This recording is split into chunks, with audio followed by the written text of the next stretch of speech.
चलो चलो चलो सर सर आ जाओ हट जाओ आगे सेट हो आगे set sir sir sir sir sir sir sir इधर दिल्ली में जितने भी बच्चे हैं उन सब बच्चों को मैं अपना बच्चा मानता हूं। जितने भी दिल्ली के लोगों के बच्चे हैं, गरीबों के बच्चे हैं, अमीरों के बच्चे हैं, मिडिल क्लास के बच्चे हैं, उन सबको मैं अपना बच्चा मानता हूं। और मैं चाहता हूं कि सभी दिल्ली के सभी बच्चों को अच्छी से अच्छी शिक्षा मिलनी चाहिए। चाहे गरीब का बच्चा हो चाहे अमीर का बच्चा हो, सबको अच्छी से अच्छी शिक्षा मिलनी चाहिए। कई लोग ऐसे हैं जिनको भगवान ने साधन दिए हैं, वो अपने बच्चों को विदेशों में पढ़ाई करने भेजते हैं। हम चाहते हैं कि हमारे गरीबों के, मिडिल क्लास के बच्चों को भी विदेशों जैसी अच्छी से अच्छी शिक्षा मिले। अब सब बच्चे तो विदेश जा नहीं सकते, तो हमने दिल्ली में स्कूल अच्छे कर दिए।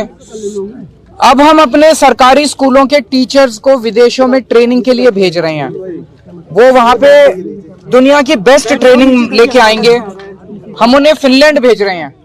फिनलैंड दुनिया का वो देश माना जाता है जहां दुनिया में सबसे अच्छी शिक्षा फिनलैंड में दी जाती है।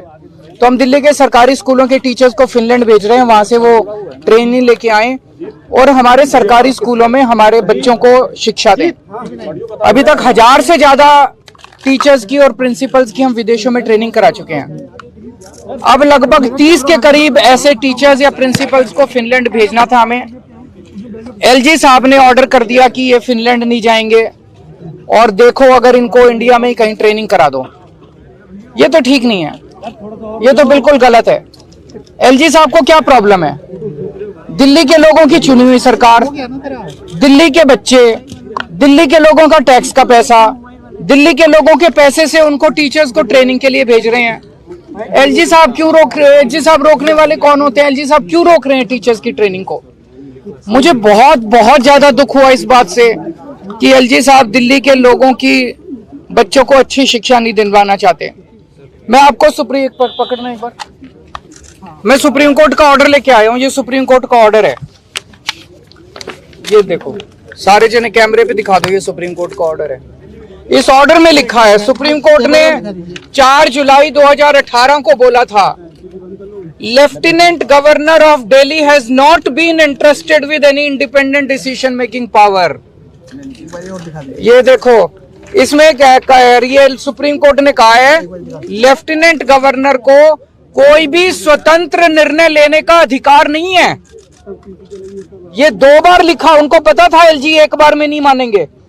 एक तो उन्होंने 284 नंबर पैराग्राफ में लिखा और एक उन्होंने 475 नंबर पैराग्राफ में फिर लिखा सुप्रीम कोर्ट ने, there is no independent authority vested in lieutenant governor to take decision. इसमें लिखा हुआ है कि लेफ्टिनेंट गवर्नर स्वतंत्र रूप से कोई निर्णय नहीं ले सकते। सुप्रीम कोर्ट कह रहा है कि लेफ्टिनेंट गवर्नर स्वतंत्र रूप से कोई निर्णय नहीं ले सकते। फिर लेफ्टिनेंट गवर्नर साहब फिनलैंड की शिक्षकों की ट्रेनिंग को रोकने वाले कौन होते हैं? वो क्यों रोक रहे हैं? वो कहते हैं मैं सुप्रीम कोर्ट को नहीं मानता। अगर कोई लेफ्टिनेंट गवर्नर या गवर्नर इस देश का ये कहेगा मैं सुप्रीम कोर्ट को नहीं मानता, तो फिर तो इस देश के अंदर ना जनतंत्र बचेगा, ना संविधान बचेगा, कुछ नहीं बचेगा। हमें बेहद दुख है कि आज हम सब लोगों को, दिल्ली के मुख्यमंत्री को, दिल्ली के सारे चुने हुए विधायकों को एलजी हाउस मार्च करके कोई बड़ी चीज के लिए नहीं जाना पड़ रहा है, मात्र इस चीज के लिए जाना पड़ रहा है कि एलजी साहब हमारे शिक्षकों को फिनलैंड ट्रेनिंग के लिए जाने दो, उनको मत रोको। अगर दिल्ली का चुनाव हुआ, दिल्ली के 2 करोड़ लोगों ने वोट डाल के अपने मुख्यमंत्री को चुना, 70 में से 62 सीट दी, वो मुख्यमंत्री अगर अपने शिक्षकों को फिनलैंड ट्रेनिंग नहीं भेज सकता तो फिर क्या फायदा है ऐसे चुनाव का और क्या फायदा है जनतंत्र का? अभी हम सारे जा रहे हैं और मैं उम्मीद करता हूं कि एलजी साहब को अपनी गलती का एहसास होगा और वो शिक्षकों को ट्रेनिंग के लिए जाने दें। बहुत सारे काम इन दिनों में एलजी साहब ने, जैसे मैंने अभी आपको दिखाया, एलजी साहब ने दिल्ली में योगा क्लासेस रोक दी। बताओ, योगा क्लासेस रोकने से एलजी साहब को क्या फायदा हुआ? 17,000 लोग डेली योगा करते थे, मैं उनको फ्री में योगा कराता था। एलजी साहब ने अफसरों को बोल के दिल्ली के सारे मोहल्ला क्लिनिक्स की सारी पेमेंट रुकवा दी, दवाइयां रुकवा दी, टेस्ट रुकवा दिए, डॉक्टरों की तनख्वाह रुकवा दी, मोहल्ला क्लिनिक का रेंट रुकवा दिया, मोहल्ला क्लिनिक का बिजली का बिल रुकवा दिया। दिल्ली जल बोर्ड की सारी पेमेंट्स रुकवा दी इस बार। हम चाहते थे 24 घंटे पानी और यमुना की सफाई के ऊपर मिशन मोड में काम करना, तो हमने कई हजार करोड़ रुपए जल बोर्ड के लिए रखे थे, कोई पेमेंट नहीं होने दी दिल्ली जल बोर्ड की।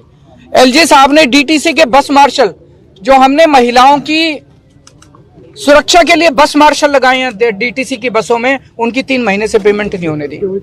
पता नहीं कितने सारे काम एलजी साहब ने रोक दिए। तो ये सुप्रीम कोर्ट के ऑर्डर की कोई वैल्यू नहीं है। सुप्रीम कोर्ट कह रहा है एलजी साहब कोई एक्शन नहीं ले सकते, कोई स्वतंत्र रूप से निर्णय नहीं ले सकते, तो फिर एलजी साहब ये सारे काम कैसे रुकवा सकते हैं? सरकार से क्या मांगे आपकी? अभी एलजी साहब के पास जा रहे हैं और मैं उम्मीद करता हूं कि एलजी साहब सुप्रीम कोर्ट, मेरी अपील एलजी साहब से एक ही अपील है, संविधान को माने, सुप्रीम कोर्ट के ऑर्डर को माने। जब मैं परसों मिला, कहते हैं ये सुप्रीम कोर्ट की राय है।